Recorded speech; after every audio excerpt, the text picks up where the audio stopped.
Hey guys, thanks for joining me. And if you like what you see, please subscribe.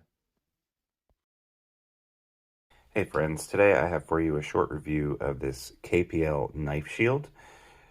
It is a lubricant that, is it alcohol based? I'm not sure, but it dries really quickly, and when it's done, it leaves a protective coat on your knife. You can use this a couple of different ways.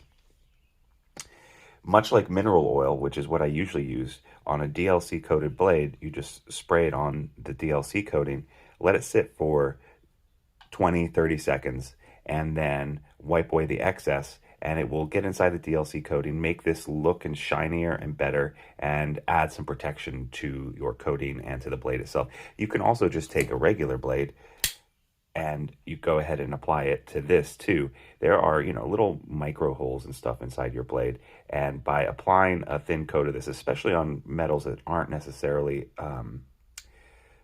stainless, like D2, say, like, here I have some D2. I think this is D2, or maybe it's 14C. I can't remember which one this is.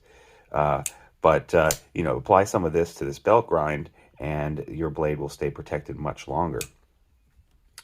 So we're going to go ahead and put some on here and see what it looks like. This is the Echo.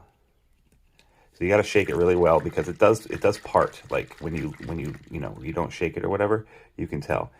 So I'm just going to put a couple of squirts of this on here, and I'm going to get it kind of around the whole blade, and then I'm going to put some on this side, and I'm doing this over my cloth so I don't get this stuff all over my table like that. Wait 20 to 30 seconds. Yeah, there we go. And I'm just making sure that it's in all the little nooks and crannies here. I'm probably actually going to apply this to the handle too. We'll see. The other way you can use KPL is by when you take your knife apart and now obviously I have the regular KPL lubricant, the original stuff, and the heavy lubricant, and I use that for different purposes whenever I'm putting together or fixing a knife up. Here they are. They're kind of worn off, but I'm using what all right, I'm going to take this off. It's been about 20 or 30 seconds now.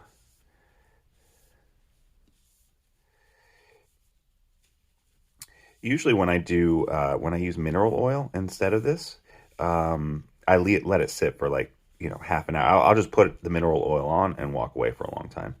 This has a little bit more of stain power, so now I've just wiped it off, and you can see already this blade looks so much nicer.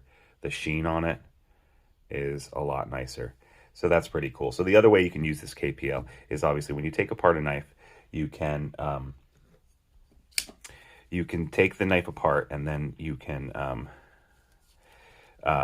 put a little bit of this on the bearing surfaces or the washer surfaces against the knife, right? And then let it dry, and then remove it.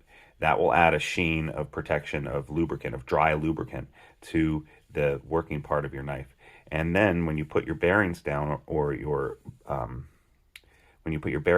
washers down, you use the regular lubricant still. This regular lubricant, the light stuff, the original, will then capture any debris or dirt in there and not damage your washers or your stuff. And this original stuff will just keep it running smooth as well. So altogether, the two things should work really great. So yeah, I recommend this KPL Knife Shield. It is kind of expensive. I've seen it for $15 and up to $17, but it lasts forever, because you just need a squirt or two on your blades, right? And then I think you'll have it for years. I mean, it just depends on how often you use this stuff, but yeah. So yeah, this is definitely one of my favorite lubricants. I'll also toss out there that I also really like this Hops number 9 lubricant, which I often use on knives before I open them up and clean them out. I find that this stuff in the needle applicator is really good with a new knife. If I'm not going to re-tear it down and clean out all the washers, I'll often use Hops number 9 just to get inside there. And stuff is really cheap, and you can find it on Amazon. The KPL stuff I usually use on my higher end knives when I'm doing a complete tear down and rebuild. So yeah, I guess it's just up to you whether or not it's worth it to get this. I think it leaves the blade looking a lot nicer, and now it's going to be protected against corrosion a lot more. So also, this is food safe, so don't worry about that. Just like food grade mineral oil, this is also food safe, so you don't need to worry about that. Yeah, so check it out. There's a link in the description, and you can find me at Instagram at Sharp Ends. And like and subscribe, really appreciate it. That's all I got for you guys today. This is the Quibbit, by the way. I'll be doing a review of this soon. Pretty interesting little knife. All right, guys, talk to you later. Have a good one. Bye.